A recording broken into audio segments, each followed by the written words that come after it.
మనము గొప్ప ప్రవక్తకు జననానికి కారణమైన వారు. నేను 2 మాటలు చెప్తాను, ఎవరో మీరు చెప్పాలి. గొప్ప ప్రవక్త జననానికి కారణమైన వారు తల్లిదండ్రులు కాదు, దేవుడు కాదు. ప్రత్యక్షంగా తల్లిదండ్రులే కారణము, పరోక్షంగా దేవుడే కారణము. మరి అది మోషే గారు, 2 స్త్రీలు. వారు మోషే గారు భూమి మీద బ్రతికి ఉండడానికి, ప్రవక్తగా మనము చెప్పుకోవడానికి వారు కారణమైన వారు. షిఫ్రా, పూయా వీరు మంత్రసానులు, వీరు వృత్తి మంత్రసానులు. మరి యోసేపు గారు కాలంలో ఎక్కడికి వచ్చారంటే, యోసేపు గారు అమ్మివేయబడ్డారు.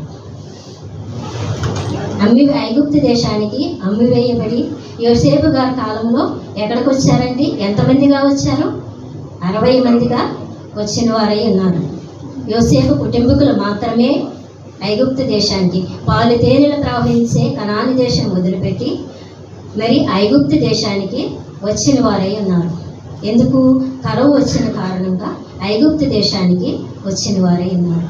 యోసేపు ఎరగని రాజు ఏలనారంభించాడు ఐగుప్తు దేశాన్ని. యోసేపుని ఎరగని రాజు ఏలనారంభించినప్పుడు అప్పుడు ఐగుప్తులకి ఏమైందండి? ఇశ్రాయేలీయులకి ఏమైంది? శ్రమ వచ్చింది. ఎలాంటి శ్రమ వచ్చింది? బహుభారమైన కష్టము కలిగింది, శ్రమ వచ్చింది. శ్రమ వచ్చినప్పుడు దేవునికి మొరపెట్టారు. వారు మూలుగుచ్చు ఉన్నారు దేవుని పాదాలు. అయితే ఇప్పుడు ప్రవక్త అయిన మోషే గారిని వారికి అందించిన వారు ఉన్నారు. మీరు గొప్ప ప్రవక్తే కదండి మోషే గారు. మోషే గారి కాలంలో మోషే గారు లేకపోతే 10 ఆజ్ఞలు వచ్చి ఉండేవా?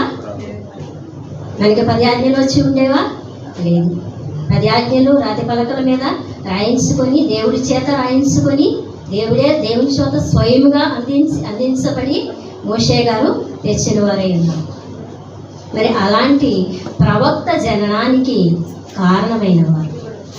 నిజానికి తల్లిదండ్రులే జననానికి కారణమవుతారు. ప్రత్యక్షంగా తల్లిదండ్రులే కారణము, పరోక్షముగా దేవుడైనప్పటికీ, ఆత్మీయత స్థితిలో దేవుడైనప్పటికీ ప్రత్యక్షముగా తల్లిదండ్రులు కారణం. కానీ ఆ తల్లిదండ్రులకు కొంతమంది సహాయకులు ఉంటారు.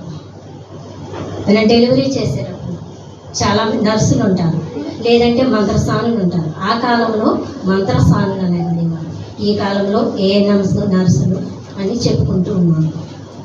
మరి వారి పని ఏంటండి? మంత్రసాని పని. డెలివరీ చేసేవారు, పురుడు పోసేవారు. తెలుగులో చెప్పుకోవాలంటే పురుడు పోసేవారు. వీరి గురించి బైబిల్ గ్రంథంలో నిర్గమాకాండం 1వ అధ్యాయంలో కొన్ని వచనములు మాత్రమే వ్రాయబడి ఉంది. మరి ఎక్కడా వీరి గురించి ప్రస్తావించబడలేదు, వ్రాయబడలేదు. వీరు చేస్తున్న పనిని బట్టి, దేవునికి భయపడి వీరు చేస్తున్న పనిని బట్టి వీరు దైవ గ్రంథంలో వ్రాయబడ్డారు. దేవునికి మహిమ కలుగును గాక. మరి నిర్గమాకాండము 1వ అధ్యాయము 15వ వచనంలో చూసుకుంటే, ఐగుప్తు రాజు సిస్రా, పూయా అను హెబ్రీయుల మంత్రసానులతో మాట్లాడి, మీరు హెబ్రీ స్త్రీలకు మంత్రసాని పని చేయొచ్చు, వారిని కాన్పుపీటల మీద చూసినప్పుడు మగవాడిని ఎడల. క్షమించండి, ఒక్క వచనమే చెప్పాను, ఒక్క వచనమే చదవండి. మళ్ళీ నేను పాట మర్చిపోతాను. వీరు మంత్రసానులు. వీరి పేరేంటండి? షిఫ్రా, పూయా. షిఫ్రా అనగా సౌందర్యం, పూయా అనగా ప్రసవ వేదన లేక చిన్నది. ప్రసవ వేదన, స్త్రీలు ప్రసవ వేదన పడుచు ఉంటాము. స్త్రీలు ఏమైనా మనము డెలివరీ అయ్యేటప్పుడు కాన్పు పీటల మీద ప్రసవ వేదన పడుచు ఉంటాము. వీరు ఎలాంటి వారంట? జత పనివారుగా ఉన్నారు. ఒకరి ఉద్దేశము, ఒక ఆలోచన వేరుగా లేదు. వీరిద్దరి ఆలోచన ఒకే విధముగా ఉంది. ఇవి చూడండి, 10 మంది పురుషులు ఉన్నా అక్కడ భేదాభిప్రాయాలు రావు. 10 మంది పురుషులు కలిసి పని చేయగలరు, కానీ 2 స్త్రీలు కలిసి పని చేయలేరు. వారి మధ్యన భేదాభిప్రాయాలు వస్తూ ఉంటాయి, వాదాపంతాలు వస్తూ ఉంటాయి. నువ్వు ఎక్కువ అంటే నువ్వు ఎక్కువ, నువ్వు తక్కువ అంటే నేను తక్కువ నువ్వు ఎక్కువ అన్న భేదాభిప్రాయాలు ఖచ్చితంగా వస్తాయి. స్త్రీల మధ్య ఖచ్చితంగా వస్తాయి. ఎందుకంటే స్త్రీ అల్పమైంది స్వల్పమైంది అని బైబిల్లో వ్రాయబడింది. అల్పబుద్ధి కలది స్వల్ప బుద్ధి కలది అని. మరి వీరు ఎలా ఉన్నారండి? జత పనివారిగా ఉన్నారు. మొదటిగా మనం చూసుకుంటే జత పనివారిగా ఉన్నారు. ఒకే అభిప్రాయం కలిగి, ఏకాభిప్రాయం కలిగి, ఏక ఆలోచన కలిగి, ఏక ఉద్దేశము కలిగి జత పనివారిగా పనిచేస్తున్న వారై ఉన్నారు. మన కొత్త నిబంధనలో చూసుకుంటే అకుల ప్రిస్కుల వారిద్దరూ ఎలాగ జత పనివారిగా ఉన్నారో వీరు కూడా ఏకాభిప్రాయం కలిగి జత పనివారిగా ఉన్నారు. దేవునికి మహిమ కలిగిన కాక. వీరు ఐక్యత కలిగి ఉన్నారు. కీర్తన గ్రంథంలో మనం చూసుకుంటే సహోదరుల ఐక్యత కలిగి ఉంటే ఎంత మేలు, ఎంత మనోహరమని మనము చదువుకుంటూ ఉన్నాము. దేవునికి మహిమ కలిగిన కాక. వీరు ఐక్యత కలిగి ఉన్నారు. మొదటి కొరింథీయులకు రాసిన పత్రిక 3వ అధ్యాయము 9వ వచనం.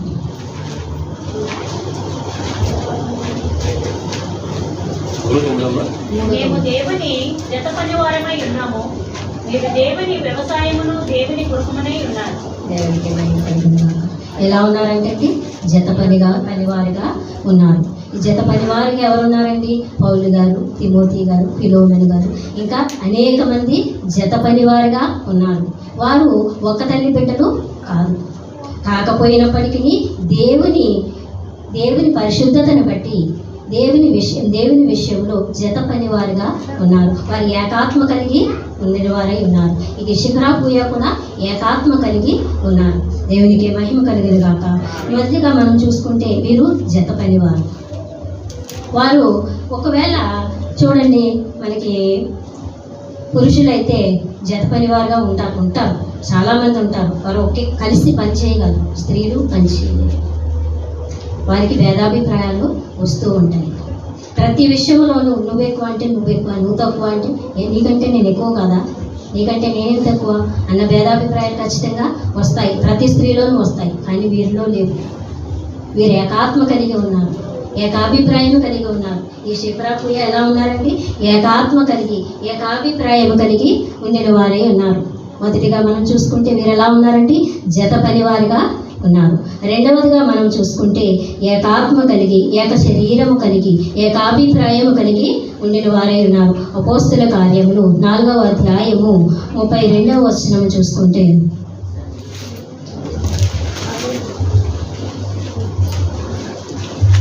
విశ్వసించిన వారందరూ ఏక హృదయమును ఏకాత్మయు గలవారైండిరి. ఎవడునూ తనకు కలిగిన వాటిలో ఏది తనదని అనుకునలేదు. ఆమేన్. దేవునికి మహిమ కలిగిన కాక. విశ్వసించిన వారందరూ ఎలా ఉన్నారంటే ఏకాత్మ కలిగి ఉన్నారంట. మనమందరము సహోదరుడిమే, ఒక తల్లి బిడ్డలము కాదు. మన సంఘమంతా ఒక తల్లి బిడ్డలము కాదు, కానీ ఒక తండ్రి బిడ్డలము, దేవుని బిడ్డలము. అవునండి, దేవుని బిడ్డ, ఒక తండ్రి బిడ్డలము, ఒక తల్లి బిడ్డలము. కాకపోయినప్పటికీ మనమందరం ఎలా ఉంటామండి? ఏకాభిప్రాయం కలిగి, ఏకాత్మ కలిగి ఉంటాము. దేవునికి మహిమ కలిగిన కాక. వీరు కూడా ఎలా ఉన్నారంట? ఏకాభిప్రాయం కలిగి, ఆత్మ కలిగి ఉన్నారంట. విశ్వసించిన వారందరూ, విశ్వాసము లేని వారు కదా, విశ్వసించిన వారందరూ ఏకాత్మ కలిగి, ఏకాభిప్రాయం కలిగి ఉండిన వారై ఉన్నారు. దేవునికి మహిమ కలిగిన కాక. మరి ఒక మాట, ఎఫెసీ గ్రంథము 2వ అధ్యాయము 16వ వచనము. ఎఫెసీయులకు రాసిన గ్రంథము 2వ అధ్యాయము తన శిలువ వలన చదువు 16వ వచనం. తన శిలువ వలన ఆ ద్వేషమును సంహరించి దాని ద్వారా మీరిద్దరిని ఏక శరీరముగా చేసి దేవునితో సమాధాన పరచవలెనని ఇలాగూ చేశాను కనుక ఆయనే మనకు సమాధానకారకుడై ఉన్నాడు. ఆమేన్. దేవునికి మహిమ కలిగిన కాక. ఎలా అంటే తన శిలువ వలన ఆ ద్వేషమును సంహరించి దాని ద్వారా వీరిద్దరిని ఏక శరీరముగా చేసి దేవునితో సమాధానపరచవలనని ఎలాగూ చేశాను కనుక ఆయనే మనకు సమాధానకారకుడై ఉన్నాడు. దేవునికి మహిమ కలిగిన కాక. ఎలా అంటే తన శిలువ ద్వారా, తన శిలువ ద్వారా మనల్ని విమోచించాడు ఆయన. నిజమే కదండి. ఆ ద్వేషమును, పగను నిర్మూలన చేసి ప్రేమను పెంచాడు. ఆయన సిలువలో కాచిన రక్తం ద్వారా మనకు స్వస్థత కలిగింది. అవునంటారా? మనకి స్వస్థత కలిగింది. అనేక రోగములు బాగుపడుతూ ఉన్నాయి. ఎలాగో ఆయన సిలువ ద్వారా, సిలువలో కాచిన రక్తము ద్వారా, సిలువ ద్వారా ఆ ద్వేషమును సంహరించి దాని ద్వారా వీరిద్దరిని ఏక శరీరముగా చేసి దేవునితో సమాధానపరచవలని ఎలాగూ చేశాను కనుక ఆయన మనకు సమాధానకారకుడై ఉన్నాడు. నిజమే కదండి? ఆయన సమాధానకర్త, ఆలోచనకర్త, సమాధానకర్త. నిజమే కదండి? దేవుడు ఆలోచనకర్త. ఆలోచన ఇచ్చేవారు ఎవరండి? దేవుడే. సమాధానం ఇచ్చేవారు ఎవరు? దేవుడే. ఆయన సిలువ ద్వారా మనము రక్షింపబడి ఉన్నాము. ఆయన సిలువ రక్తము ద్వారా మన పాపములను కడుక్కున్న వారమై ఉన్నాము. ఆయన నా సిలువ దగ్గరికి రండి అని మనల్ని ఆహ్వానించుతూ ఉన్నాడు. మనము వెళ్ళే వారముగా ఉన్నామా, లేక ఆయన్ను ధిక్కరించే వారముగా ఉన్నామా? మనకు మనమే ఆలోచించుకుందాము. దేవునికే మహిమ కలుగును గాక. వీరు ఎలా ఉన్నారంట? జత పనివారిగా ఉన్నారంట. వీరిలో ఏముంది? దయాగుణం ఉంది. దయాగుణము కలిగి ఉన్నారు. దయాగుణము మనలో ఉంటుందండి. మనము దయ కలిగి ఉన్నామా? మన దేవుడు దయామయుడు, దయ కలిగి ఉన్నాడు. మనలో ఉందా దయ? మనలో ఉందా ప్రేమ? మనము విశ్వాసములో ఎలా ఉన్నాము? నిలకడగా ఉంటూ ఉన్నామా? మన విశ్వాసము ఎలా ఉన్నది? మనమే పరీక్షించుకోవలసిన వారమై ఉన్నాము. దేవునికి మహిమ కలుగును గాక. మరియొక వచనం చదువుకున్నాం. కొలస్సీయులకు రాసిన పత్రిక 3వ అధ్యాయము 12వ వచనము. కాగా దేవుని చేత ఏర్పరచబడిన వారును పరిశుద్ధులను ప్రియులైన వారికి తగినట్లు మీరు జాలిగల మనసును, దయాళత్వమును, వినయమును, సాత్వికమును, దీర్ఘశాంతమును ధరించుకోండి. ఆమేన్. దేవునికే మహిమ కలిగిన గాక. చూసారండి? దేవుని చేత ఏర్పరచబడిన వారు పరిశుద్ధులు, దయాళత్వము, సాత్వికము, దీర్ఘశాంతము కలిగిన వారమై ఉండాలి. ఈ సంవత్సరము మనకు పెట్టిన పేరేంటండి? ప్రెసిడెంట్ అయ్య గారు పెట్టిన పేరేంటి? తాలిమి గల తల్లులు, అనగా సహనము, ధైర్యము, దీర్ఘశాంతము, ప్రేమ కలిగి ఉండాలి. మనలో ఉందా దీర్ఘశాంతము? మనలో ఉందా ప్రేమ? మనలో ఉందా జాలి? జాలి గల దేవుడు మన దేవుడు. మనలో జాలి ఉందా? ఎదుటివారిని ప్రేమించే వారముగా మనం ఉన్నామా? ఎదుటివారితో శాంతంతో సమాధానం చెప్పేవారుగా మనం ఉన్నామా? మనం ఎలా ఉన్నాము? ఏ స్థితిలో ఉన్నాము? మనలో మనమే పరీక్ష చేసుకోవలసిన వారమై ఉన్నాము. ఇక్కడ ఏం చెప్తున్నాడండి? దేవుని చేత ఏర్పరచబడిన వారు పరిశుద్ధులు. దేవుని చేత ఎన్నుకొనబడిన వారు ఎవరండి? పరిశుద్ధుడు. దేవుడు ఒక్కొక్కరిని ఒక్కొక్క పనికి వాడుకుంటూ ఉంటాడు. కొంతమంది పనివారిగాను, కొంతమందిని సేవకులుగాను, కొంతమందిని యాజకులుగాను, యాజకురాళ్ళుగాను, సేవకురాళ్ళుగాను ఎన్నుకుంటూ ఉంటాడు. దేవునికే మహిమ కలిగినాక. మరి జత పనివారుగా ఉండాలి. వీరు ఎలా ఉన్నారంటే శిప్రాపూయ వీరు జత పనివారుగా ఉన్నారు. జత పనివారుగా ఉండబట్టే కదా వారు ఏకాభిప్రాయం కలిగి ఉన్నారు, ఏక మనస్సు కలిగి ఉన్నారు. లేదంటే ఒకరు ఒక మనసు ఒక విధముగా ఉండి మరొకరు ఇంకొక విధముగా ఉంటే ఏమవునండి? మోషే గారు పుట్టేవారా? పుట్టి ఉండేవారు కాదు. దేవునికే మహిమ కలుగును గాక. వారు జత పనివారుగా ఉన్నారు. ఇద్దరు అభిప్రాయములు ఏకాభిప్రాయము కలిగి ఏక మనస్సు కలిగి వారు ఉండిన వారై ఉన్నారు. మరి మనం ఎలా ఉన్నాము? దేవాలయములో ఉంటూ ఉన్నాము. ఏకాభిప్రాయం కలిగి ఉన్నామా? ఏక మనస్సు కలిగి ఉన్నామా? ఏక శరీరం కలిగి ఉన్నామా? ఏక శరీరమై ఉండమన్నాడు దేవుడు. ఏకాత్మ కలిగి ఉండమన్నాడు. ఏకాభిప్రాయం కలిగి ఉండమన్నాడు దేవుని సన్నిధిలో. దేవుని సన్నిధిలో ఉండి బయటికి వెళ్ళి మన అభిప్రాయాలు మార్చుకుంటూ ఉన్నామా? మన ఆలోచనలు మారిపోతూ ఉన్నవా?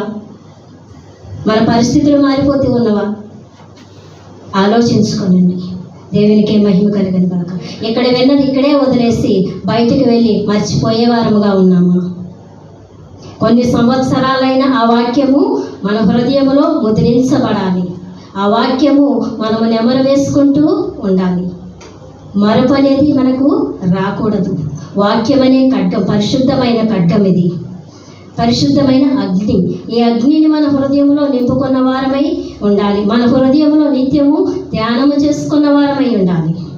ధ్యానం చేసుకుంటూ ఉన్నామా? మనం ఇక్కడ వినేసి బయటికి వెళ్ళి మర్చిపోతూ ఉన్నామా? బయటికి వెళ్ళి మర్చిపోయి లోకములో మునిగిపోతూ ఉన్నామా?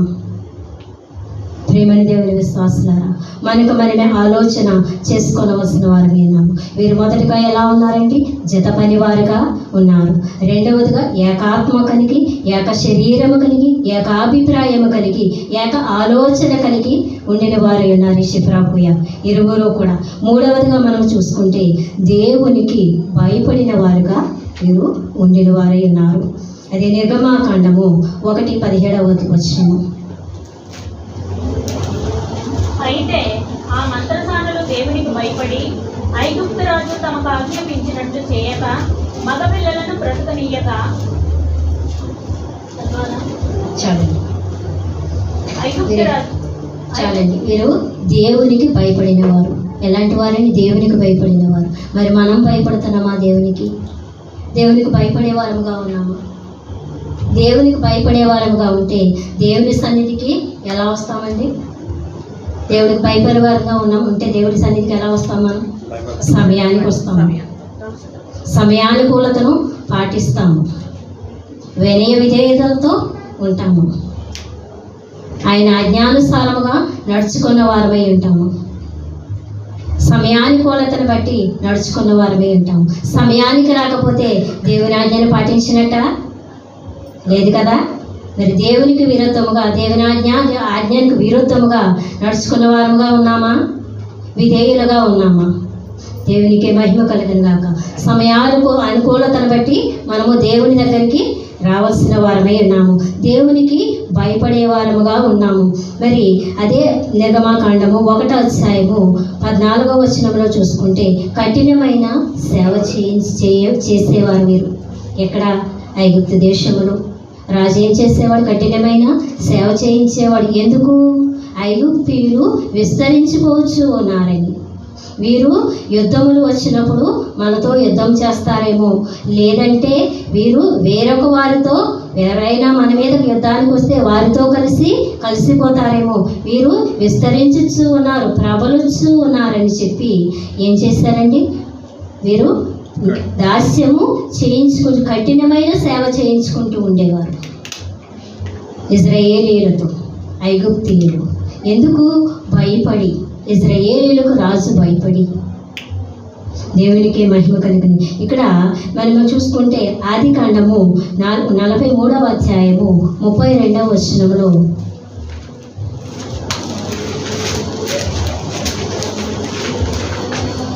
ఇశ్రాయేలీయులు అందుకు 42:33 కదమ్మా.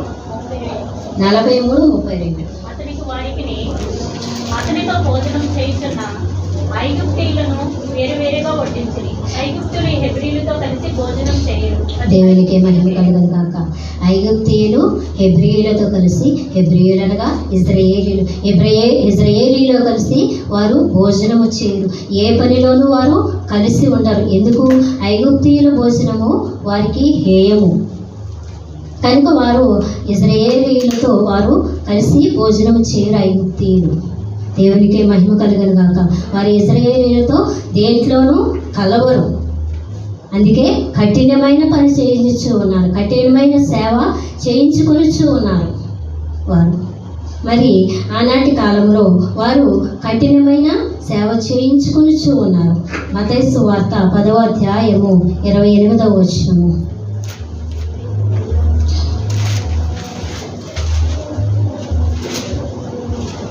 మరియు ఆత్మను చంపనేరక దేహమును చంపువారికి భయపడకూడదు, కానీ ఆత్మను దేహమును కూడా నరకంలో నశింపజేయగల వారికి మిక్కిలి భయపడుడి. దేవునికి మహిమ కలుగును గాక. వీరేం చేశారండి? ఈ మంత్రసానులు ఏం చేశారు? శిప్రాపూయ దేవునికి భయపడ్డారు. వారికి ఒక రాజాజ్ఞ కలదు అక్కడ. అదే నిర్గమాకాండములో ఉంటుంది. అదే 1వ అధ్యాయంలో వారికి ఒక రాజాజ్ఞ కలదు. ఏమని? మగపిల్లలైన ఎడల చంపివేయమని, ఆడపిల్లలైనా అలా బ్రతికించమని, బ్రతికి ఉండనిమ్మని వారికి ఒక రాజాజ్ఞ కలదు. రాజాజ్ఞను వారు నెరవేర్చలేదు, కానీ దేవునికి భయపడ్డారు. ఎవరికి భయపడ్డారండి? దేవునికి భయపడ్డారు. అందుకే ఆత్మను చంపువానికి భయపడాలి, దేహమును చంపువానికి భయపడకూడదు. అదే ఇక్కడ చెప్తూ ఉన్నాడు. ఆత్మను చంపువానికే భయపడాలి, కానీ ఆత్మను దేహమును చంపువానికి భయపడాలి, కానీ శరీరమును దేహమును చంపువానికి భయపడకూడదు. మనం ఎలా ఉండాలండి? దేవునికి భయపడాలి, కానీ ఇతరులకు భయపడాలా? దేవుని సన్నిధికి ఎలాగ రావాలి? సమయానికి రావాలి. సమయానుభూతను పాటించాలి. పాటిస్తూ ఉన్నామా? లేదు. సమయానికి ఎవరు రావటం లేదు. దేవునికి భయపడ్డవారమా మనము? సమయానికి రాకపోతే దేవునికి భయపడ్డవారమా? కాదు కదా. దేవునికే మహిమ కలుగును గాక. వీరు దేవునికి భయపడ్డారు. ఎందుకు? ఆత్మను దేహమును చంపువానికే భయపడాలి కానీ శరీరమును చంపువానికి భయపడకూడదు. శరీరమును చంపువానికి భయపడితే మనం ఎక్కడ ఉంటామండి? నిత్య నరకాగ్నిలో ఉంటాము. ఆత్మను దేహమును చంపువానికి భయపడితే ఎక్కడ ఉంటామండి? పరమంతు తండ్రి పాదాల దగ్గర ఉండిన వారమై ఉంటాము. దేవునికి మహిమ కలుగును గాక. ప్రసంగి గ్రంథము 8వ అధ్యాయము 12వ వచనము.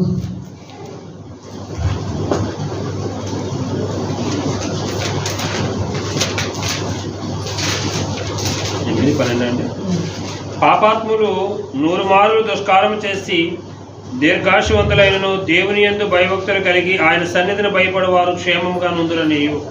దేవునికి మహిమ కలుగును గాక.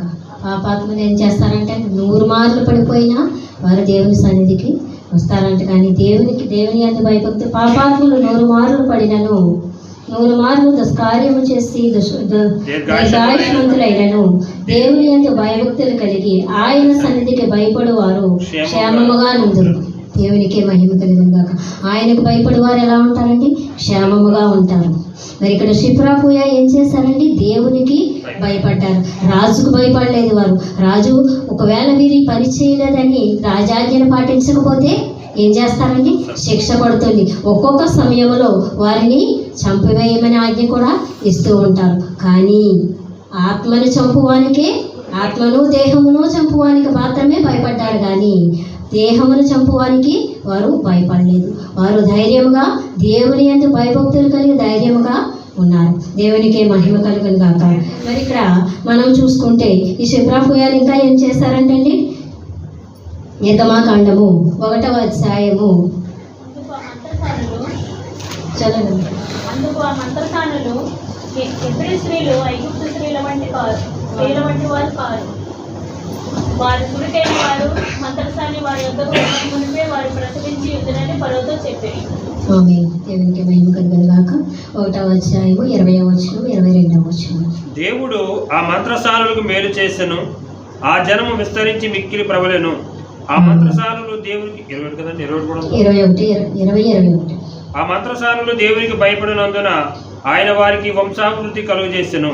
ఆమేన్. దేవునికి మహిమ కలుగును గాక. ఇక్కడ ఏం చేశారంటే వారికి దేవునికి భయపడడం వల్ల వంశాభివృద్ధి కలుగజేసిన వారై ఉన్నారు. మరి దేవునికి భయపడితే మనకేం జరుగుతుందండి? మేలు జరుగుతుంది. దేవుని మాటను పాటిస్తే, దేవుని మాటను మనం విన్నవారమైతే, దేవుని ఆజ్ఞానుసారముగా మనం నడిచిన వారమైతే మనకేం జరుగుతుందండి? మేలు కలుగుతుంది. మనం ఏమడిగినా దేవుడు నెరవేర్చేవాడై ఉంటాడు. మనము ప్రార్థిస్తే ఆయన మన ప్రార్థన వినవారై ఉంటారు. దేవునికే మహిమ కలుగును గాక. ఆయన మాటను మనం వినకపోతే మన మాట ఆయన వింటాడండి? నువ్వు నా మాట వింటే నేను నీ మాట వింటానన్నారు ఆయన. మరి ఆయన మాట మనం వినేవారముగా ఉన్నామా? దేవుని ఆజ్ఞను పాటించే వారముగా ఉన్నామా? దేవుని ఆజ్ఞానుసారంగా బ్రతికే వారముగా ఉన్నామా?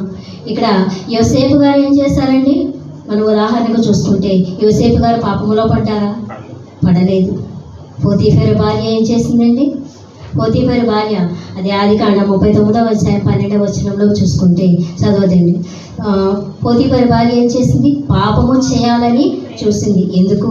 యోసేపు అందగాడు, అందము కలవాడు, బాలుడు కనుక యోసేపుతో పాపము చేయాలని చూసింది. పాపము చేయడానికి బలవంతం చేసింది. కానీ ఆయన పడ్డాడా? పాపములో పడలేదు. ఎందుకు? ఆయన దేవునికి భయపడ్డాడు కనుక, దేవుని యందు భయభక్తులు కలిగి ఉన్నాడు కనుక యోసేపు పాపములో పడలేదు. ఆయన వస్త్రము కూడా వదిలిపెట్టి పరిగెట్టుకొని వెళ్ళిపోయిన వారిని ఉన్నాడు. పాపములో పడలేదు కనుక ఎక్కడున్నాడండి? చెరసాలలో ఉన్నాడు. దేవునికి మహిమ కలుగును. మనము కూడా ఒక్కొక్కసారి సాతాను పడగొట్టాలని చూస్తూ ఉంటాడు. పాపములో పడకుండా తప్పించుకోవాలమైతే మనము కూడా చిక్కుల్లో పడుతూ ఉంటాం, ఎన్నో నిందలు పడుతూ ఉంటాము. కానీ సమయం వచ్చినప్పుడు దేవుడు కార్యము చేస్తాడు మన పట్ల కూడా. సమయం వచ్చినప్పుడు, దేవుని కాలము వచ్చినప్పుడు యోసేపుని ఎలాగైతే దీవించాడో, ఐగుప్తునకు రాజు తర్వాత రాజుని చేస్తాడో, మనల్ని కూడా అలాగూ దీవించేవాడై ఉన్నారు. మనము పాపములో పడకుండా ఉండి పాపమునకు దూరముగా పారిపోయిన వారమైతే మరి మనం ఎలా ఉన్నాం? పారిపోయే వారముగా ఉన్నామా? పాపమునకు దగ్గరగా వెళ్ళే వారముగా ఉన్నామా? మనమే పరిశీలన చేసుకుందాము. దేవునికే మహిమ కలిగిన గాక. ఆదికాండము 22వ అధ్యాయములో అబ్రహాము కూడా ఏం చేశాడంటే దేవుని మాటను విన్నాడు. ఇక్కడ యోసేపు గారు దేవునికి భయపడి దేవుని మాటను బట్టి పాపము నుండి పారిపోయిన వారై ఉన్నారు. ఆదికాండములో మరి అబ్రహాము గారు దేవుని మాటను బట్టి చెయ్యమన్న పని చేయడానికి మోరియే కొండకు ఇస్సాకును బలి ఇవ్వడానికి తీసుకుని వెళ్ళిన వారై ఉన్నారు. దేవుడి మాట విన్నాడు కాబట్టి దేవుడి మాట వింటామా వినమా అని కొన్నిసార్లు మనకి పరీక్ష పెడుతూ ఉంటాడు దేవుడు. ఆ పరీక్షలో మనము నెగ్గితే దేవునికే మహిమ కలుగును గాక. పరీక్షలో నెగ్గకపోతే సాతానుకు లోబడిన వారం అవుతాము. మరి మనం ఎలా ఉందాం? పరీక్షలో నెగ్గే వారముగా ఉందామా? సాతానుకు లోబడే వారముగా ఉందామా? దేవునికి మహిమ కలుగును గాక. ఇక్కడ అబ్రహాము గారు దేవుడు పెట్టే పరీక్షలో గెలిచారు. అందుకే కుమారుని మరలా తిరిగి ఇచ్చారు. కుమారుని బలి ఇవ్వడానికి తీసుకెళ్ళి వెళ్ళారు. పరీక్ష పెట్టారు అబ్రహాము గారికి. మనకు కూడా చాలాసార్లు దేవుడు పరీక్ష పడుతూ ఉంటాడు. పరీక్షకు నిలబడే వారమైతే మనము ధన్యులమే. సాతానికి లోబడిపోతే శ్రమల్లో పడిపోతూ ఉంటాం, చిక్కుల్లో పడిపోతూ ఉంటాం. అనేకమైన శ్రమలు, ఇరుకులు, ఇబ్బందులు వస్తూ ఉంటాయి. కానీ దేవుని మీద ఆనుకున్న వారమైతే శ్రమలను గెలిచే వారముగా ఉంటాము. శ్రమ సహించువాడే ధన్యుడు. శ్రమ లేనివాడు క్రైస్తవుడు కాడు.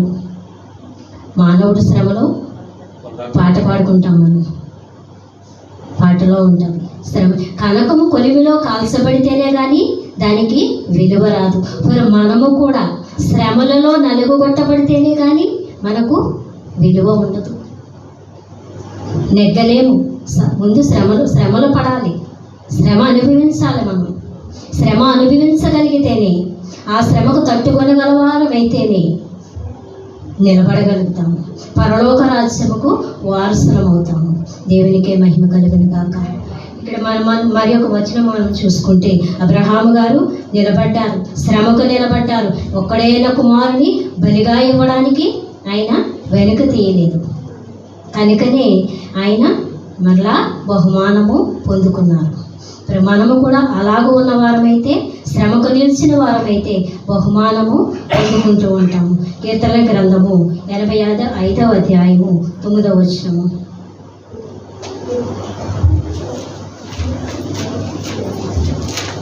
మన దేశంలో మహిమ నివసించినట్లు ఆయన రక్షణ ఆయనకు భయపడే వారికి సమీపముగా ఉన్నది. దేవునికి మహిమ కలుగునుగా. ఆయన రక్షణ ఎలా ఉన్నదంటే ఆయనకు భయపడే వారికి సమీపముగా ఉన్నదంట. మరి మనకు సమీపముగా లేదా? మనము దేవునికి భయపడే వారముగా లేమా? మనము దేవునికి భయపడే వారముగా ఉన్నట్లయితే ఆయన రక్షణ మనకు ఉన్నట్లే.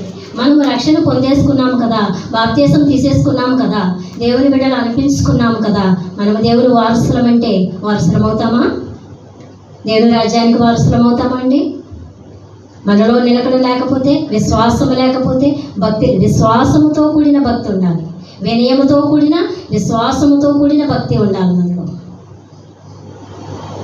భక్తి ఉండి విశ్వాసము లేకపోతే వ్యర్థమే కదా. వినయము లేకపోతే వ్యర్థమే కదా.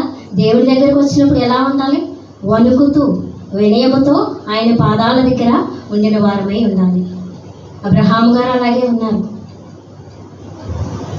మరి మనం ఎందుకు ఉండలేకపోతున్నామండి? ఆయన పాదాల దగ్గర విశ్వాసముతో ఉండగలుగుతూ ఉన్నామా? ఆయన పాదాల దగ్గర విశ్వాసంతో ఉండగలుగుతూ ఉన్నామా? దేవునికి మహిమ కలిగిన గాక. మరి ఇక్కడ మనం చూసుకుంటే ఆయన రక్షణ మన దేశంలో మహిమ నివసించినట్లు ఆయన రక్షణ ఆయనకు భయపడే వారికి సమీపముగా ఉన్నది. నేడే ఆయన రక్షణ మనకి ఇచ్చేవాడిగా ఉన్నాడు. రక్షణ అందుకునే వారముగా ఉన్నాము. ఇక్కడ శిఖరాపోయాలు ఆయన రక్షణ అందుకున్నారు. దేవుడికి భయపడేవారుగా ఉన్నారు. మరి మనమున్నామా దేవునికి భయపడేవారుగా? వారి దేవునికి భయపడ్డారు కనుక రాజాజ్ఞను మీరారు. రాజాజ్ఞను ధిక్కరించి ఒకవేళ వారి ఏకాభిప్రాయం కలిగి లేకపోతే వారి రాజు దగ్గరికి వెళ్ళిన తర్వాత వారి రాజు అడుగుతాడు వాళ్ళని. అదే గ్రంథంలో ఉంటుంది, నిర్గమాకాండంలో 1వ అధ్యాయంలోని. మీరెందుకు రాజాజ్ఞను మీరే ఉన్నారు, మీరెందుకు సంహరించలేదు, కాన్పు పీటల మీద మగ పిల్లలనైతే చంపేయమని చెప్పాను నేను, మీరెందుకు సంహరించలేదు, మీరెందుకు చంపలేదు అని అడుగుతూ ఉంటాడు. అందుకు మంత్రసానులు ఎబ్రీ స్త్రీలు ఐగుప్తు స్త్రీల వారి కంటే చురుకైన వారు. దేవునికి మహిమ కలుగును. మీరు దేవునికి భయపడేవారుగా ఉన్నారు. మరి మనము దేవునికి భయపడేవారుగా ఉన్నామా? దేవునికి భయపడే వారికి ఆయన రక్షణ అనుకూలముగా ఉన్నది. నేడే రక్షణ అనుకూలముగా ఉన్నది. మరి మనం ఆయన రక్షణను అందుకునే వారముగా మనం ఉన్నామా? ఆయనకు భయపడే వారముగా ఉన్నాం. ఇక్కడ శిప్రా పూయాలు దేవునికి భయపడిన వారు కనుకనే వారు పరిశుద్ధ గ్రంథములో వ్రాయబడ్డారు. వీరి కోసము మరి ఎక్కడ వ్రాయబడలేదు. నిర్గమాకాండం 1వ అధ్యాయంలోనే 6-7 వచనములు తప్ప మరి ఎక్కడా వీరి గురించి ప్రస్తావన లేదు, ఎక్కడా వ్రాయబడలేదు. వీరికి దేవునికి భయపడ్డారు కనుకనే వీరి కోసము వీరి గురించి లేఖనములో పరిశుద్ధ గ్రంథములో వ్రాయబడింది. వీరేమన్నా గొప్పవారా? కాదు కదండి, మంత్రసానులు. వీరు మంత్రస్థానులు. మరి మీకు ఒక విషయం చెప్తాను. మరి నా చిన్న వయసులో మా నాయనమ్మ గారు ఇదే పని చేసేవారు. వారు ట్రైనింగ్ తీసుకొని చిన్న వయసులో, నేను మన కృష్ణపాల్ గారు బాబులా ఉండేదాన్ని. అప్పుడు వారు ట్రైనింగ్ తీసుకున్నారు. ట్రైనింగ్ తీసుకొని రామచంద్రాపురంలో ట్రైనింగ్ తీసుకొని మంత్రస్థాని పనికి డెలివరీ చేయడానికి వారు ఒక పెట్టి తీసుకొని వెళ్ళేవారు. ఎవరికైనా ఏ రాత్రి అయినా ఎవరికైనా నొప్పులు వస్తూ ఉంటే ప్రసవ సమయం అయితే తీసుకొని వెళ్ళేవారు గ్రామం అంతా. దాంతో నేను ఆడుకునేదాన్ని. అందులో కాటన్ రోలు, గాజు, సిజర్స్, నీడిల్స్ అన్నీ ఉండేవి. దాంతో నేను చిన్నప్పుడు ఆడుకుంటూ ఉండేదాన్ని. మరి మేము మా తల్లి గారికి 5 పిల్లలు. మా 5 పిల్లలు కూడా మా నాయనమ్మ గారే డెలివరీ చేశారు. ఏ హాస్పిటల్కి వెళ్ళలేదు, ఏ డాక్టరు రాలేదు. వారు ఏం చేశారు? మంత్రస్థాని పనిచేసేవారు. నేను కాకినాడలో హాస్పిటల్లో పనిచేసేటప్పుడు మా నాన్నగారు అనేవారు, మీ నాన్నమ్మ ఉద్యోగమే నీకు వచ్చిందని. మీ నాన్నమ్మ ఏం చేసిందో నీకు అదే ఉద్యోగం వచ్చింది. ఎందుకంటే నేను హాస్పిటల్లో చేసి డ్యూటీ అయిన తర్వాత ఇంటికి వచ్చిన తర్వాత మా నాన్నగారు నాతో ఉండేవారు. నేను ఒక్కదాన్నే ఉంటున్నానని నాన్నగారు నాతో ఉండేవారు. డ్యూటీ అయిన తర్వాత ఎవరికైనా పేషెంట్లు ఉంటే నేను వెళ్ళిపోయేదాన్ని. నాన్నగారిని వదిలేసి నేను వెళ్ళిపోయి వాళ్ళు వచ్చి తీసుకెళ్ళేవారు, నేను వెళ్ళిపోయేదాన్ని. నా వల్లనైతే డెలివరీ చేసేసేదాన్ని అక్కడే. నా వల్లనైతే క్రిటికల్ పొజిషన్లో ఉంటే హాస్పిటల్కి తీసుకెళ్ళేదాన్ని. అందుకే మా నాన్నగారు అనేవారు, మీ నాన్నమ్మ ఉద్యోగమే నువ్వు తీసుకున్నావు అనేవారు. దేవునికే మహిమ కలుగును. ఎదురు కాసేపు పోట్లాడుకునేవాళ్ళు. మరి మేము 5 పిల్లలకి మా నాన్నమ్మ గారే డెలివరీ చేశారు. వారు ఏం చేశారు? మంత్రస్థాని పని చేసేవారు. దేవునికే మహిమ కలుగును గాక. మరి ఇక్కడ మనం చూసుకుంటే ఇక్కడ వారు ఎవరికి భయపడ్డారండి? దేవునికి భయపడ్డారు. మనుషులకు భయపడలేదు, దేవునికి భయపడ్డారు. దేవుని రక్షణ వారు కావాలనుకున్నారు. దేవునికి భయపడ్డారు కనుక రాజు చెప్పిన మాటను వారు వినలేదు. అందుకే వారు లేఖనములో పరిశుద్ధ గ్రంథములో వారి పేర్లు రాయబడ్డవి. మరి మనం ఎలా ఉన్నాము? దేవునికి భయపడేవారముగా ఉన్నామా? దేవుని మాట వినేవారముగా ఉన్నామా? లేక దేవుని చెప్పిన మాటను పక్కకు త్రోసేసి మన ఇష్టానుసారముగా ఉండేవారముగా ఉన్నామా? మనకు మనమే ఆలోచన చేసుకుందాము. దేవునికి మహిమ కలుగును గాక. ఇర్మియా గ్రంథము 22వ అధ్యాయము 25వ వచనం.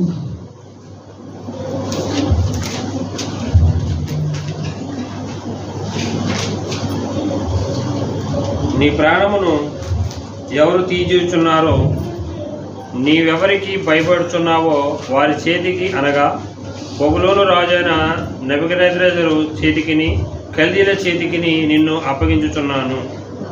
దేవునికి మహిమ కలుగును గాక. ఇక్కడ ఏంటంటే, నీ ప్రాణములు ఎవరు తీర్చుచున్నారో, నీవెవరికి భయపడుచున్నావో వారికి చేతికే నేను అప్పగిస్తాను అంటూ ఉన్నారు. మరి మనం ఎవరికి భయపడుతున్నాము? దేవునికి భయపడే వారమైతే దేవుని బిడ్డలముగా, దేవుని వారసులముగా ఉంటాము. సాతానుకు భయపడే వారమైతే, రాజులకు అధికారులకు భయపడే వారమైతే వారు ఎవరికి అప్పగిస్తానండి? ఎవరికి భయపడతావో వారికే అప్పగిస్తానంటున్నాడు ఆయన. మరి సాతానుకు భయపడితే సాతానికే అప్పగిస్తానంటున్నాడు ఆయన. మరి మనం ఎలా ఉందామండి? దేవుని బిడ్డలుగా ఉందామా? దేవుని వారసులుగా ఉందామా? లేక సాతానుకు భయపడి సాతాను కార్యములకు లొంగిపోయి సాతాను బిడ్డలుగా ఉందామా? సాతాను బిడ్డలుగా ఉంటే దేవుని రాజ్యానికి వారసులము కాము. దేవుని మాట విని దేవునికి భయపడి, ఇక్కడ షిప్రా పూయాలు దేవునికి భయపడిన వారుగా ఉన్నారు. వారి దేవునికి భయపడ్డారు కనుక పరిశుద్ధ గ్రంథములో వారి పేర్లు లిఖించబడినవి. మరి మనము దేవునికి భయపడ్డ వారముగా ఉంటే, దేవుని ఆజ్ఞానుసారంగా నడిచిన వారమైతే, దేవుని మాటకు లోబడిన వారమైతే మనం ఎక్కడ ఉంటామండి? దేవునితో కూడా, తండ్రితో కూడా పరలోక రాజ్యమునకు వారసులం అవుతాము. దేవునికి మహిమ కలుగును గాక. మరి ఒక వచనం చూసుకుందాము. రోమాపత్రిక 8వ అధ్యాయము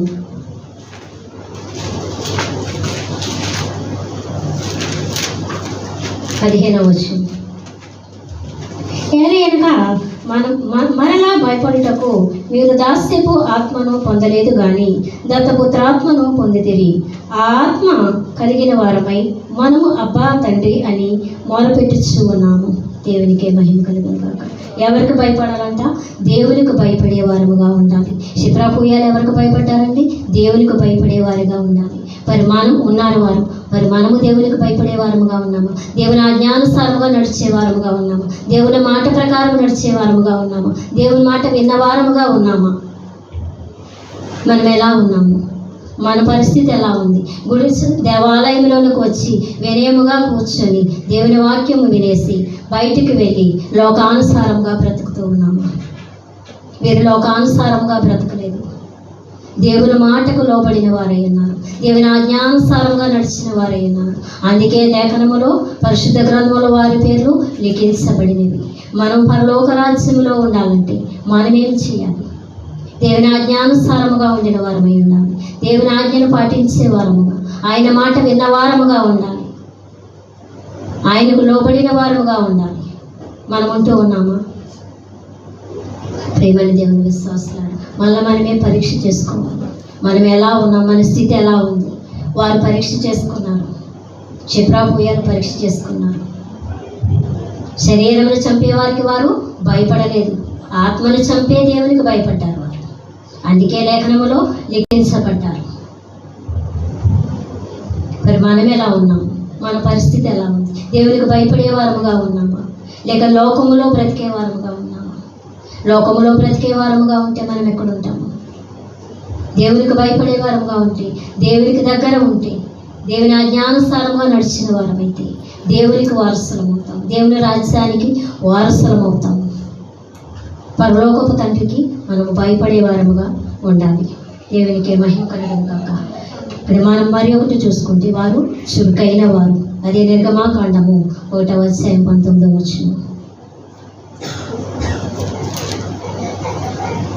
హెబ్రీ స్త్రీలు ఐగుప్తు స్త్రీలంటి వారు కారు, వారు చురుకైన వారు. మంత్రసారి వారి ఎద్దకు వెళ్ళక మునిపే వారు ప్రవచించి ఉందిరని పొరతో చెప్పిరి. ఆమేన్. దేవునికి మహిమ కలుగును గాక. నిజమే కదండి. ఈ మంత్రసానులు ఎవరు? వీరు కూడా హెబ్రీ స్త్రీలే. ఎవరైనా అక్కడ వ్రాయబడలేదు కానీ మరి ఐగుప్తు స్త్రీలను హెబ్రీ స్త్రీలకు మంత్రసానులుగా ఏర్పాటు చేస్తారా? చేయరు కదా. హెబ్రీ స్త్రీలు, వీరు కూడా హెబ్రీ స్త్రీలు. హెబ్రీ స్త్రీలు అలాంటి వారంట, చురుకైన వారంట. మంత్రస్థానులు వారి వద్దకు వెళ్ళక మునిపే వారు ప్రసవించేవారు. వారు రాజుకి ఏం చెప్పారండి? అదే చెప్పారు. వారు దేవునికి భయపడ్డారు కనుక, వారు దేవుని ఆజ్ఞానుసారంగా జీవించారు కనుక, దేవునికి లోబడ్డారు కనుక. మరి మనము లోబడుతూ ఉన్నాము, దేవునికి మనం భయపడుతూ ఉన్నాము. ఆయన సన్నిధికి ఎలాగ రావాలంట? వినయ విధేయతలతో రావాలంట, గడగడ వణుకుచూ రావాలంట. మరి మనం వస్తూ ఉన్నాము, ఆయన సన్నిధికి వినయముగా వస్తూ ఉన్నాము, విధేయత కలిగి ఉంటున్నాము. ఆయన దగ్గర, ఆయన పాదాల దగ్గరికి వెళ్ళి విధేయత కలిగి మోకాళ్ళ మీద ఉండి ఆయన అడుగుతూ ఉన్నాము. ప్రేమ దేవుని విశ్వాసాలు నీటి జన్మందుకు మనల్ని ఎవరో పరీక్ష చేయరండి, మనల్ని మనమే పరీక్ష చేసుకోవాలి. అందరినీ పరీక్షించేవాడు దేవుడే, కానీ మనల్ని మనము పరీక్ష చేసుకున్న వారమై ఉండాలి. ప్రతి విషయంలోనూ ప్రతి విషయంలోనూ మనల్ని మనము పరిశీలన చేసుకొని పరిశుద్ధపరచుకోవాలి. మనల్ని మనమే శుద్ధి చేసుకోవాలి. ఎవరు వచ్చి మనం శుద్ధి చేయరు, ఎవరు వచ్చి మనం పరీక్ష చేయరు. బహిరంగమనే చూస్తారు కానీ అంతరంగమును ఎవరు చూడరు, ఒక దేవుడు తప్ప. హృదయాలను పరిశీలించేవాడు దేవుడే. దేవుడు మాత్రమే హృదయాలను పరిశీలన చేస్తాడు. హృదయాంతరంగమును ఎరిగినవాడు దేవుడు. దేవునికే మహిమ కలుగును గాక. కీర్తన గ్రంథము 103వ అధ్యాయము 20వ వచనం.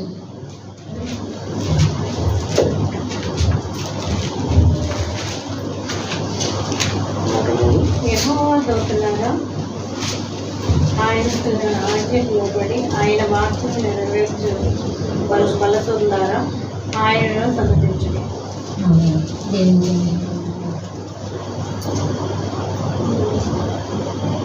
యెహోవా దూతలారా ఆయన ఆజ్ఞకు లోబడి ఆయన వాక్యమును నెరవేర్చు బలసూరులారా ఆయనను సన్నిధించుడి. మరి మనము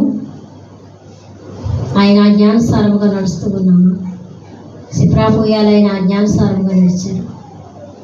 వణకుచు ఆయన పాదాల దగ్గరికి రావాలి. భయముతో, వినయముతో, విధేయతతో ఆయన పాదాల దగ్గరికి రావాలి. వారు వచ్చారు, సిప్రాపోయాలు వచ్చారు. అందుకే వారు చురుకైన వారు అన్నారు.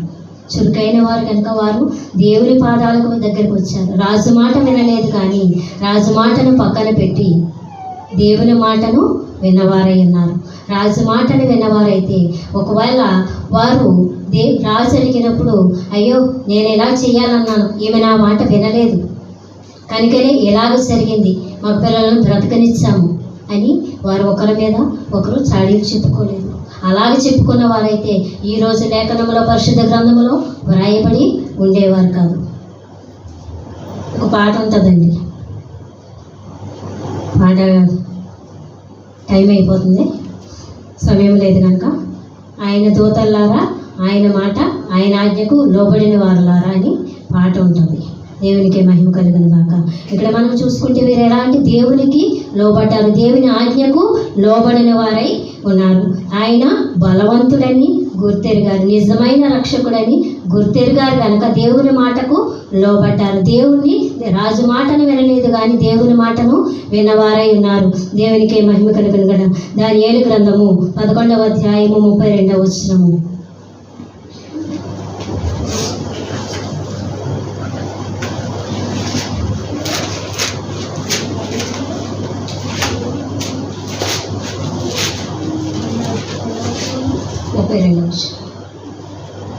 అందుకతడు ఇచ్చకపు మాటలు చెప్పి నిబంధనను అతిక్రమించు వారికి వశపరుచుకొనును. అయితే తమ దేవుని తెలుగు వారు బలము కలిగి గొప్ప కార్యములు చేసేదారు. ఆమేన్. దేవునికి మహిమ కలుగును గాక. వారు ఎవరండి? దేవుణ్ణి ఎరిగిన వారు కనుక వారు గొప్ప కార్యము దేవుని పట్ల చేశారు. దేవునికి మహిమ కలుగును. అందుకే వారి వంశాభివృద్ధి వారికి కలిగింది. దేవుని మాట విన్నారు కనుక, దేవునికి లోబడిన వారు కనుక వారికి వంశాభివృద్ధి కలిగింది. వారు లేఖనంలో పరిశుద్ధ గ్రంథంలో వ్రాయబడ్డారు. దేవుని మాట వినకపోతే వారు పరిశుద్ధ గ్రంథంలో లిఖించబడతారా? వారి వంశము లిఖించబడుతుందా? వృద్ధి చెందుతూ ఉందా? చెందదు కదండి. వారు దేవుని మాట విన్నవారు కనుక, దేవునికి లోబడిన వారు కనుక, వారు దేవునికి లోబడిన వారు కనుక, దేవుని ఆజ్ఞానుసారంగా నడిచిన వారు కనుక, రాజు మాటను పక్కన పెట్టి, రాజాజ్ఞను పక్కన పెట్టి దేవునికి లోబడిన వారు కనుక మోషే గారిని బ్రతకనిచ్చారు. దేవుడు ఒకవేళ వారు దేవుని మాట వినకుండా వారు రాజాజ్ఞను పాటిస్తే దేవుడు మరి ఒకరిని ఎన్నుకుంటాడు. దేవుని కార్యము ఆగదు. కానీ వారు దైవ గ్రంథములో లేఖనములో లిఖించబడరు. వారు దేవుని ఆజ్ఞానుసారంగా నడిచారు కనుక లేఖనములో లిఖించబడ్డారు. దేవునికే మహిమ కలుగును గాక. దావీదు గారిని చూసుకుంటే గొల్యాతు గారు ఎవరంటే 6 మూలల జానడెత్తు. దావీదు గారు చిన్న మనిషి అయినను దేవుడు ఎవరిని ఎన్నుకున్నారు? దావీదు గారిని ఎన్నుకున్నారు గొల్యాతును సంహరించడానికి. మరి మనము చిన్నవారమైనప్పటికీ దేవుడు మనల్ని కూడా ఎన్నికలోనికి తీసుకొని వస్తాడు. ఎన్నిక లేని వారిని ఎన్నికలోనికి తీసుకొని వస్తానన్నాడు. మరి మనల్ని ఎన్నికలోనికి తీసుకొని రాడా? ఆయన మాట విన్నవారమైతే మనల్ని కూడా అలాగున దీవిస్తూ ఉంటారు. దేవునికే మహిమ కలుగును గాక. మరి మనము చూసుకుంటే ఇక్కడ మోషే గారి విషయంలో మోషే గారు బ్రతకడానికి, దైవజనుడైన మోషే గారు బ్రతకడానికి ఎవరు కారణమయ్యారండి? పరోక్షంగా, ప్రత్యక్షంగా ఎవరు కారణమయ్యారు? మంత్రస్థానులు. వీరు మంత్రస్థానులు. వీరి గురించి ఎక్కడా రాయబడలేదు. మోషే నిర్గమాకాండం 1వ అధ్యాయంలో తప్ప, 6-7 వచనంలో తప్ప మరి ఎక్కడ వీరి గురించి రాయబడలేదు. ఎందుకు రాయబడింది? వారు దేవుని మాట విన్నారు కనుక, దేవుని ఆజ్ఞానుసారముగా నడిచారు కనుక. మొదటిగా మనం చూసుకుంటే వారు ఎలా ఉన్నారండి? జత పనివారుగా ఉన్నారు. రెండవదిగా మనం చూసుకుంటే ఏకాత్మ కలిగి, ఏక శరీరము కలిగి, ఏకాభిప్రాయం కలిగి వారు ఉండిన వారై ఉన్నారు. దేవుని మాట వినవారై ఉన్నారు. మూడవదిగా మనం చూసుకుంటే దేవునికి భయపడ్డవారుగా వారు ఉన్నారు. దేవునికి మహిమ కలుగును గాక. నాలుగవదిగా మనం చూసుకుంటే వారు ఎలాంటి వారంట? చురుకైన వారంట. హెబ్రీ స్త్రీలు చురుకైన వారు. వీరు కూడా హెబ్రీ స్త్రీలే కనుక వీరు చురుకైన వారు. చురుకైన వారని వ్రాయబడి ఉంది. వారు చురుకైన వారు కనుక, దేవునికి భయపడ్డవారు కనుక, దేవుని ఆజ్ఞానుసారంగా నడిచిన వారు కనుక పరిశుద్ధ గ్రంథములో వారి పేర్లు లిఖించబడ్డాయి. దేవునికే మహిమ కలిగిన గాక. మరి మనము అలాగ ఉందామండి. దేవుని దగ్గరగా ఉండి, దేవుని ఆజ్ఞానుసారంగా నడుస్తూ, దేవుని ఆజ్ఞను పాటిస్తూ, దేవుని మాట వింటూ, దేవునికి ఇష్టమైన పనులు చేస్తూ, దేవాలయంలో ఉండి దేవునికి ఇష్టలుగా ఉండి, బయటకు వెళ్ళి మన ఇష్టానుసారముగా ఉన్నవారం కాకుండా, బయట బయట ఏదో అంటారు, ఇట్ట గెలిచి రచ్చగెలవండి ఏదో అంటారు, నాకు రాదు. అలాంటి వారముగా మనము ఉందాము. దేవునికే మహిమ కలిగిన గాక. మహిమోన్నతుడా, సర్వోన్నతుడా, కృప కలిగిన దేవ, నీకే వందనములు, స్తోత్రములు స్వామి. ఇదిగో తండ్రి, ఇంతవరకు దీనురాలను నీ నిలబెట్టుకుని మీ ఆత్మతో నింపి దేవాత్మరూపిగా మా మధ్య ఉండి ప్రభువా నీకే వందనములు, స్తోత్రములు. ఇదిగో తండ్రి, ఇంతవరకు నడిపించిన దేవా నీకే వందనములు, స్తోత్రములు. వినిన వాక్యమును వారి హృదయంలో భద్రము చేసుకొని వాక్యానుసారముగా జీవించడం కృప చూపించండి. శిబిరాపోయాలు ఎలాగైతే నీ మాట విన్నవారై ఉన్నారు, పరిశుద్ధ గ్రంథములో వారి పేర్లు లిఖించబడడానికి కారణమై ఉన్నారు. నీకు భయపడ్డ వారిగా ఉన్నారు, ఏకాభిప్రాయం కలిగి ఉన్నారు.